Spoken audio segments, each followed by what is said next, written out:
Hey there, I'm Harry Anton, and today we're counting down the top 10 key groups that voted for Donald Trump back in 2024, but have shifted against him as he goes underwater. And we're going to start with the smallest movement and build our way up to the biggest movement. And we're going to do so looking at the pure data, the raw numbers, baby. So let's start off with Generation X, which I often feel like gets ignored, right? We talk about millennials, we talk about Gen Z, we talk about the baby boomers. But Generation X was the most Trumpy generation. He won him by 7 points back in 2024. But down he goes now to minus 12 points on the net approval rating. That is a 19-point shift away from Donald John Trump. I dare say he has a bit of a St. Elmo's fire on his hand.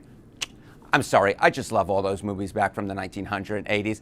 Of course, another key group that voted for Donald Trump back in 2024, which we saw a similar shift, is men, male voters. We talk about a gender divide in politics. Women vote for Democrats, men vote for Republicans, but now even men have turned against the President of the United States. Look at this. Going from plus 12 points, that was his win back in 2024 over Kamala Harris, and now his net approval rating minus 7 points. Again, we're talking about a 19-point shift away from the President of the United States. Male voters are saying, That's Mike Dikembe Mutombo when it comes to Donald John Trump. Now, an even bigger shift that we're seeing is amongst suburban voters. You win in the suburbs, you'll win elections. That's how it works in the United States of America. You look at Fox News polling. Back in October of 2024, look at this. Donald Trump had a small lead, very much matching what he won by nationally, pretty much so. Look at that, a 2-point advantage. But look at this. In the suburbs, minus 20 points now in the net approval rating for Donald Trump, at least as recently as late March. We saw that in the special election last week, right? New Jersey's 11th district, a lot of suburbs there went heavily for the Democratic candidate by about 20 points. So we're seeing this movement actually show itself down ballot. Now, a slightly bigger shift, but one is very much in the news right now, given the war of words between Pope Leo XIV and Donald Trump. Catholics. This was such a big component of Donald Trump's coalition back in 2024. Look at this. He won Catholics by 20 points. But now, even before Trump and Pope Leo butted heads, Trump was underwater, down into the Dead Sea. Look at this. Minus 4 points. That's a 24-point shift away from the President of the United States. Now, if we're looking at a group that had a very similar shift, remember, back in 2024, it was all about young men, right? Young men moving away from the Democrats, moving towards the Republicans and Donald Trump. Well, they're shifting back again, because take a look here. Men under 45 on Trump. In 2024, Donald Trump won him by 5 points. Look now, though, the net approval rating, minus 19 points. Again, that is a absolutely huge shift away from the President of the United States. We're talking about, again, an over 20-point shift away from Donald John Trump. Now, an even bigger movement, again, talking about groups that traditionally had been Democratic, but in 2024 saw massive shifts towards the Republican Party and Donald Trump. If we look at men of color, back in October of 2024, according to Fox News polling, Trump led, although it was within the margin of error, but still led by 1 point. Look at him now. According to Fox News polling. We're talking about Donald Trump 26 points underwater with men of color. This is a 27-point shift away from the President of the United States. Now, an even bigger shift. How about voters in households making under $50,000? This was a historic win for Donald John Trump. You never really saw this in past elections, but he actually won voters with under $50,000 in income back in 2024. He won them by 2 points. But now you can wave that movement. Adios, amigos. Goodbye. See you later, as I channel my inner Jack Buck. He was an announcer back in the 80s and 90s and early 2070s as well. He broadcast for the St. Louis Cardinals, for those of you who don't know. Also did a lot of great national games. Either way, look at this. A plus 2-point Trump win, a historic win for him with voters making under $50,000 back in 2024. But down he goes. Look at that. We're now talking about his net approval rating negative 27 points. That is a nearly 30-point shift amongst this key group that had shifted into the Trump column. An even bigger shift, though, is this one. Look at this. We're talking about white men with a college degree. This was a group that was a key pivotal group that, again, we saw a big movement from back in 2020 to 2024, and we saw it in the Fox News polling. Look at this. In October of 2024, Donald Trump had a 15-point advantage over Kamala Harris amongst this group. But look now. Oh boy, this is no bueno. He is now 16 points underwater as of late March. That is an over 30-point movement away from Donald Trump. So now we've gotten into the 30s in terms of the shifts away from Donald Trump, how far he's gone underwater. Now you think this is a big one. How about married folks? Married folks, right? Those who are not married, traditionally Democratic. Those who are married, traditionally Republican. But they're not on Donald Trump's side anymore. Take a look here. Okay, it turns out that the marriage of Donald Trump and married people, it turns out that that marriage is not blissful at all. Because take a look here, married voters on Trump. In the 2024 election, take a look here. Donald Trump won this group over Kamala Harris by 14 points according to the exit polls. Look at the net approval rating now. Minus 18 points. That's a 32-point shift away from the President of the United States, according to UMass Amherst polling. And I will, of course, note that those who are unmarried are even worse off when it comes to their feelings towards Donald John Trump. So Trump isn't winning married folks or unmarried folks. And I got news for you. It's one of those two options. One of those two options. You either want to be in one group or the other, or wish you were not in either one of those groups. Sometimes I know how it is in relationship. No, I'm not saying anything here. But either way, we're talking about a 32-point shift away from Donald John Trump when it comes to married folks. Lastly, the biggest shift of all, and this one is the true shocker, folks. So if you stay tuned through this part of the video, thumbs up to you. Everyone should have, but the payoff is really big, because just take a look here. Okay, we talk about the Donald Trump coalition, the group that he gained so much ground amongst back in 2016, the big shift away from 2012, white voters without a college degree, white voters with no college degree. And back in 2024, you jump ahead from 2016 to 2024, look at this. Donald Trump won this group by 34 points. Woof. Look at an average of the recent polling. Even this core group of Donald John Trump's coalition, he is now underwater with, look at this, he's now -2 points on the net approval rating. That is a 36-point shift away from Donald John Trump, and that means very bad news, and that is why Donald Trump is hitting all-time record lows when it comes to his second term, and that is a big reason why Republicans are going to be in such big problems in the midterm elections if, in fact, these numbers hold, because a lot of these groups that have turned against Donald Trump will be turning against Republican members of Congress as well. Young people in this country are feeling a tremendous amount of frustration when it comes to what they view as the basic necessities of life, and young men in particular, those who powered Donald Trump to victory back in 2024, well, they're feeling a lot of regret over their vote choice. So what are we talking about here? Well, let's talk about what is right at the bottom. If you were building out the house in terms of the American dream, it is literally the ability to buy a home. And young people, well, there's not a lot of hope for them when it comes to buying a home. And these numbers have changed tremendously. Look at this. Okay, age 18 to 34, that is adults under the age of 35, will buy a home in the next 5 years. You go back to 2016, 2018, Gallup surveys, look at that. The majority, 53%, said they would buy a home in the next 5 years, those who didn't already own one. That number has fallen through the floor. Look at this now in 2025, 2026, just 29%. That is nearly half the level, dropped by nearly half in just under a decade's time. No wonder young people are feeling so much frustration. Now, of course, if you're building out that home, right, in terms of what young people want, what Americans want in order to fulfill the American dream, well, it's not just buying a home, it's a good job. You go, leave the home, you have a good job. But young people at this point don't believe it's a good time to actually find a job. Take a look here, age 15 to 34. Say it's a good time to find a job. Now that percentage is just 43%, less than half. Less than half of young people say it's a good time to find a job. And look at this trend line. This trend line is going completely in the wrong direction. 4 years ago, it was 75%. Look at that. That's a drop of over 30 points in just 4 years' time.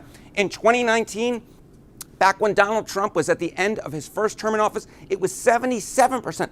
That's a drop of, what is that? That's a drop of 34 percentage points from where Donald Trump was in term number one, in terms of young folks saying it's a good time to find a job. And young men in particular, those who powered Donald Trump to victory, well, they are feeling a lot of frustration with the economy. Not a big surprise when they say it's hard to find a job and say, in fact, their aim to buy a home has fallen below 50%. Look at this. Young men on the economy, those that powered Trump to victory. Men under 30 on economic conditions. Before Trump came into office, this is 2024 and early 2025, before Trump was inaugurated for a second term, 66% of them said it was, in fact, the economic conditions were poor. They were hoping that Trump would solve it. But they view the economic conditions even worse today than just before when Trump got into office. Look at this, 79% this year say that, in fact, economic conditions, young men, those under the age of 30, say that economic conditions are poor. The good percentage, it was 34%. It was just 1 in 3. But now it's just 1 in 5. 21% say economic conditions are good. And you know who they're taking their frustrations out on? Well, it's the man 1600 Pennsylvania Avenue. That's who, because look at how they view Donald Trump and the economy. Men under 30, these again are the voters who powered Trump to victory back in 2024. In the fall of 2024 versus Kamala Harris, Trump was more trusted on the economy than Harris by, get this, a 7-point margin. Holy Toledo, look at that percentage now. Look at how young men have turned. The net approval among young men for Donald Trump and the economy, minus 59 points. I'm laughing because the turn is so absurd. This is a turnaround of, what is this? Do the math with me right here, of 66 points. 66 points in less than 2 years' time, just a year and a half, in terms of feeling towards Trump and the economy among young men. And when you put it together, right, the economy being the number one issue, how do they feel about Donald Trump overall? Well, it's a different world. And I loved that sitcom back in the 1980s and into the early 1990s. Great theme song. Men under 30 on Trump. Look at this. In the 2024 election, Donald Trump won that vote by 1 point. He was the first Republican nominee to win young men this entire century. But now it's a different tune. His net approval rating among young men, look at this, minus 55 points. Minus 55 points. That's a switcheroo of what this? That's 56 points. 56 points in just a year and a half. And you know, I'm a little thirsty here. Ooh. Today's soft drink of the day is Coca-Cola Cherry Float. Let's take a drink. Ah, that's nice. I do enjoy a good Coca-Cola Cherry Float. Now, of course, it's not just the economy. Not just the economy that is changing Donald Trump, or the views of young people on Donald Trump. Of course, it's foreign policy. Because remember, Trump said, oh, I'll keep us out of foreign wars. And what's been going on the last few months? Well, the war in Iran. And young men don't like it one iota. Because just take a look, Trump and foreign policy. Okay, men under 30 on Trump and foreign policy. Back in the fall of 2024, look at this. Young men trusted Donald Trump over Kamala Harris by 9 points. Today, look at his net approval among them. 54 points underwater. Jacques Cousteau never got that low, my friends. Jacques Cousteau never got that low. 54 points underwater. Again, this is a switcheroo of what? 63 points in just a year and a half's worth of time. My goodness gracious. And of course, everything that flows from the presidency. Trump is not on the ballot this fall, but it all flows downhill to those members of Congress, those Republican members of Congress. If they think they're going to escape the wrath of young men and the regret that they have for voting for Donald Trump, well, they got another thing coming, mister. They got another thing coming. Because just take a look at young men and the midterms. Okay, men under 30 on the midterm elections. You know, you go back to November of 2024. Democrats did slightly better than Kamala Harris, but not really. They won it by 3 points, which is a historically very small portion for young men, Democrats winning them, okay? Look now, though. Look in the average of polling right now, the 2026 race for Congress. Well, hello. Democrats are now favored by 28 points. Now favored by 28 points when it comes to the race for Congress. Young men overwhelmingly favoring Democrats. That is a 25-point switcheroo. A 25-point switcheroo. And again, just a year and a half's worth of time. Now, we're talking about 2026 right here, right? But what about 2028? Because we're going to have presidential primaries starting in the beginning of 2028. Those folks are going to start running very quickly once the midterm elections wrap up. Well, the two Republican frontrunners, take a look at the net approval among men under 30, 2028 GOP contenders. J.D. Vance, 48 points underwater. 48 points underwater, of course, he being the being the vice president. Sometimes all these cabinet officials get him stuck in my head. The vice president, though a member of the cabinet, 48 points underwater. Look at the Secretary of State, Marco Rubio. He's doing a little bit better, but not really much better. He is 39 points underwater. So the deficit that Trump is facing now among young men, that is transferring over to the cabinet members as well. And that is so important. That is so important because these two men on your screen are the two leading candidates for the Republican Party. And I bet that they, dare I say, to borrow a word from earlier, are feeling some regret for how younger men are now feeling regret for Donald Trump. So the bottom line is this. Young men, historic performance for Trump back in 2024, but now they have historically shifted well away from Donald Trump and the potential 2028 nominees, as well as those Republicans running for Congress in 2026 later this year. This is one of the biggest changes I have ever seen. I was so concerned I somehow mistyped something. That's how bad this number is. Today, we are going to count down the top 6 ways in which Trump is losing the key core group of independents, because independent voters are who elect our presidents of the United States. And we can see that Donald John Trump is in a whole heck of a lot of trouble with independents, because take a look here. Independent support for Trump back during the 2024 election. Look at this.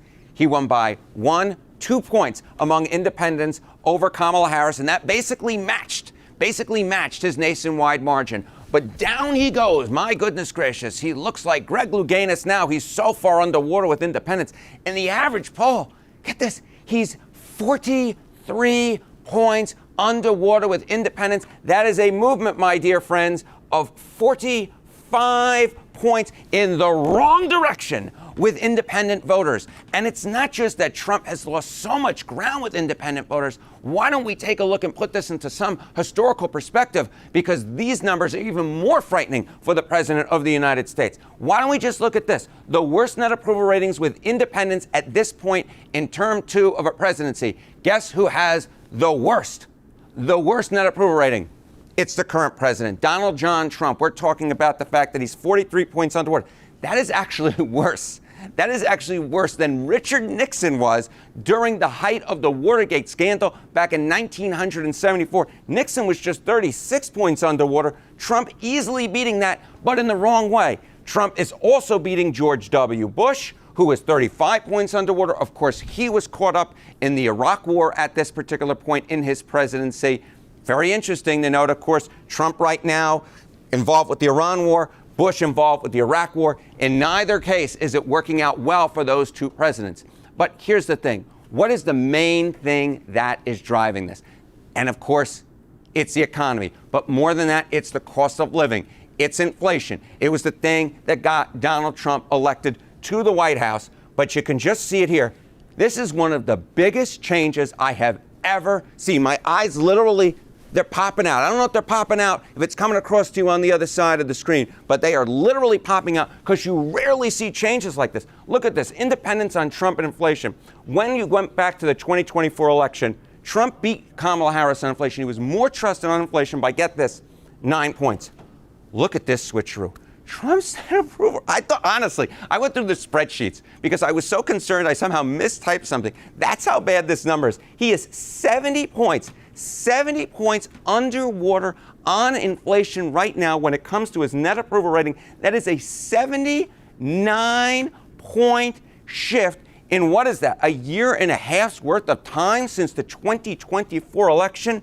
My goodness gracious. You rarely ever see numbers this bad with independents, but that's exactly where the president is on inflation. And it is so bad that when I think of inflation, right, and I think of inflation-seeking presidencies, I think of two presidents. I think of Joe Biden, but really, I think of James Earl Carter, Jimmy Carter on inflation. And look at how Trump compares to where Carter was just before, of course, he got crushed by Ronald Reagan back in the 1980 election. Look at this. Net approval rating on inflation among independents. You get Trump here, right? 70 points underwater.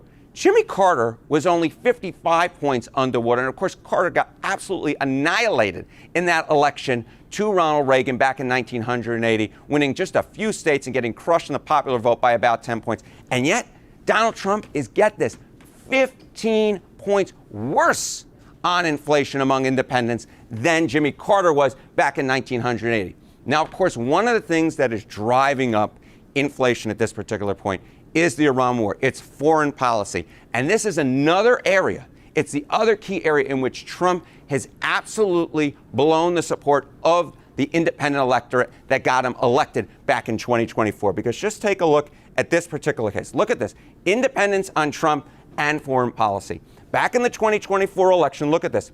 Voters trusted him, independent voters trusted him more on foreign policy by 14 points over Kamala Harris, right? He, of course, at that particular point, played up the idea, no more foreign wars, etc.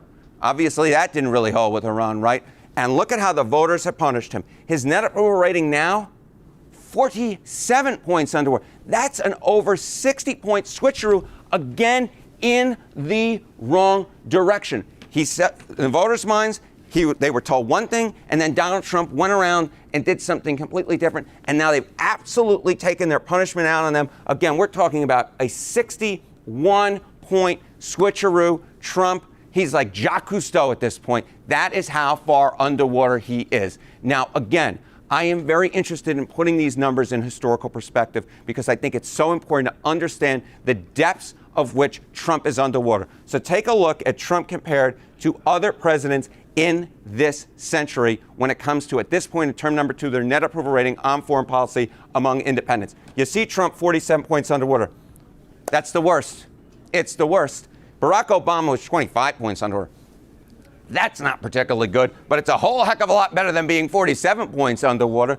And then, of course, I mentioned earlier on, George W. Bush, we were involved in the Iraq War back then, but he was only 43 points underwater. I mean, we're just talking again about history-making numbers, but not in the way that, in fact, you want to be making history. Thank you, my dear friend Nick Tutson. I'm a little thirsty. Hold on one second. Now that's some good stuff. I always love a good diet soda, although I'm not quite sure I'd call them diet versus zero sugar. Either way, here's the whole thing, though. It's not just about Donald Trump, right? It's about the future as well. So we've talked about the 6 key elements, right? We've spoken about Trump with independence compared to the past, putting it in perspective, then inflation compared to the past, putting it in perspective, and then foreign policy, and then, of course, putting it into some historical perspective compared to other presidents. And those are the 6 key ways, those 6 key nuggets. But now it's on to the bonus section of our program, looking towards the future, because I think it's just so important to note that what's going on with Trump in the White House could and probably will have major ramifications come November and the midterm elections. Choice for the U.S. House among independents. In the 2024 election, Republicans won independents, get this, for the House of Representatives by 1, 2, 3 points, very much matching how they did nationally. But look now. Democrats are ahead by 16 points. That's a switcheroo of nearly 20 points. That's a switcheroo, if I'm doing my math correctly, of 19 points. Democrats have this lead right now. That's why they are leading overall in the generic ballot. But it is not just about 2026 and the Democrats' drive to take back the House of Representatives. It's about 2028 as well. And take a look here. 2 key, likely, one of these guys is probably running for president, right? If not both of them. That's what we could say. But take a look at their net approval among independents. GOP contenders for 2028. J.D. Vance, the Vice President of the United States. Look at this. 44 points underwater, according to Fox News. That's absolutely atrocious. How about Marco Rubio, the Secretary of State? He's doing a little bit better, but not much. He's 36 points underwater. The bottom line is this: if a rising tide lifts all boats, then a sinking boat pulls everybody down with them. And that's exactly what's happening with Marco Rubio, exactly what's happening with J.D. Vance. So the bottom line is this: we look at Trump, he's struggling with independence to a historic degree, and it could have major ramifications come November, and it could definitely have major ramifications come 2028. Hey there, I'm Harry Enten, and today we're counting down the top 8 groups that are still holding strong for Trump's GOP, and we're going to do so using pure data, baby. And at the end, we're going to have a little bit of bonus for you. But without further ado, let's start off with group number 8, We are talking about white evangelicals. Of course, they are a very important part of the GOP coalition. And take a look at their choice for the election back in October of 2024 when it was Harris versus Trump. Trump is getting 71% of their vote, according to a Fox News poll back in October of 2024. And look at where we are now. We're talking about the 2026 race for Congress. Republicans getting a very similar share. We're talking about 69% of the vote among white evangelicals. So very similar to what we saw back in 2024. But it doesn't just end there, baby. What we're talking about as well, when we're talking about the core GOP groups, how about those who self-identify as Republicans, baby? Look at this. I mean, this is support. This is what we're talking about. We're talking about 92%. That is the share of the vote that House Republicans are getting right now among GOP voters.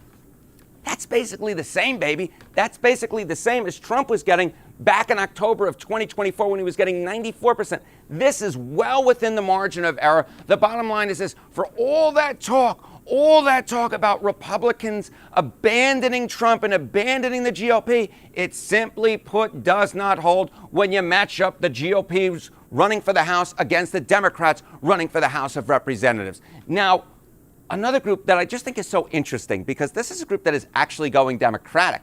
But what we saw was Democrats did very poorly, at least historically speaking, among black voters back in 2024. Kamala Harris was leading amongst them in October of 2024 by 59 points.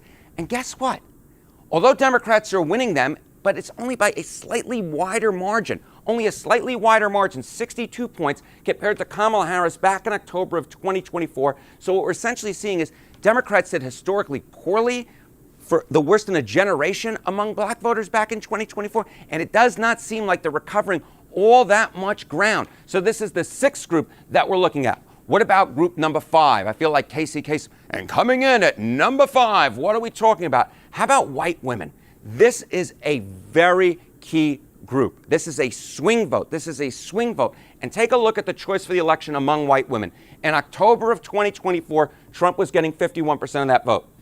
Look at this. White women basically are staying the same. There hasn't been much of a shift at this point in terms of the vote for Congress. Look at this. House Republicans getting 49% of that vote. Again, this is well within the margin of error. Very little movement. When you can count on one hand, you know it's little movement. 1, 2, maybe the slightest bit towards the Dems, but Republicans still very much in the game with white women, who of course are such an important part of the electorate. So this is group number 5. What about group number 4?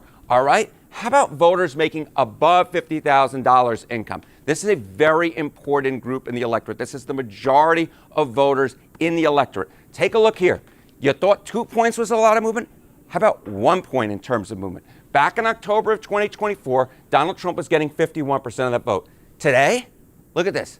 House Republicans, basically the same. We're talking about 50%. And of course, income and class has become such a big dividing line in our politics these days. And when you see Republicans holding strong with this group, those making above $50,000 in income, and they of course make up the vast majority of voters, this is why Republicans are still very much in the game when it comes to the congressional elections come 2026. Now, this is group number 5. What about group number 4? Well, when we're talking about the majority of voters, for all of the talk, oftentimes we break it down. We look at black voters, we look at Hispanic voters, but white voters still make up the clear majority of voters in the electorate. And what we see here is Republicans are winning among white voters. They're winning among white voters. They're winning by 11 points when it comes to the 2026 race for Congress. Now, Trump won them by 15, or was leading amongst them by 15 back in 2024, but 11, 15, this is the type of movement that is really sort of emblematic of what we're seeing. Maybe Democrats doing slightly better, but overall Republicans are more than holding their own when it comes to a group that makes up the clear majority of voters. Okay, this is group number 3. Well, let's enter into group number 2. Group number 2, this is so important. What about age? Older voters. All the time we talk, the youth. Ooh, la, la, la, la, la. We all care about what's new and fresh. But what's been there for a while is a stable voting bloc. Older voters are what ultimately, or almost ultimately, always determine elections. So take a look at those among age 45 and older. In November of 2024, what do we see? We saw Trump winning that vote by 6 points. Look at where we are now. Republicans are still winning this huge chunk of voters. And of course, in midterm elections, older voters actually make up an even larger percentage of the electorate than they do in presidential elections. And what we see here is Republicans ahead by 3 points. Again, this is well within any margin of error. Republicans holding strong, holding their own amongst a group of voters that will make up the clear majority of voters come November. But without further ado, we've counted down 8, 7, 6, 5, 4, 3, 2, and coming in at number 1, what about seniors? Choice among seniors. Look at this. In October of 2024, Donald Trump was getting 49% of the senior vote. That is age 65 and older. What are we talking about now? Well, we're talking about, get this. You thought 1 point was a lot of movement? You thought 2 points was a lot of movement? Of course, I'm just kidding. It's very little movement. 0 points. That's no movement at all, baby. That's no movement at all. What we're seeing right here is House Republicans holding their own amongst a very key group in the electorate who, of course, will make up an even larger share come this November than they did 2 Novembers ago back in 2024. Now, this is my countdown from 8 to 1. But what about the bonus? I was promised you a bonus. We're going to talk bonus, baby. We're going to talk bonus. You know, immigration. Immigration, of course, such an important part of the Donald Trump message back in 2024, 2020, 2016. The GOP lead on immigration for all of the actions that have occurred over the last year and change of the Trump administration. Look at this. Back in February of 2023, before Trump got into office, Republicans held a 10-point lead on which party was more trusted in immigration. Last year in July, it was 6 points. Now, get this. It's 8 points. It's 8 points according to Fox News. There's simply been no real movement here. Republicans are holding on a key issue for them.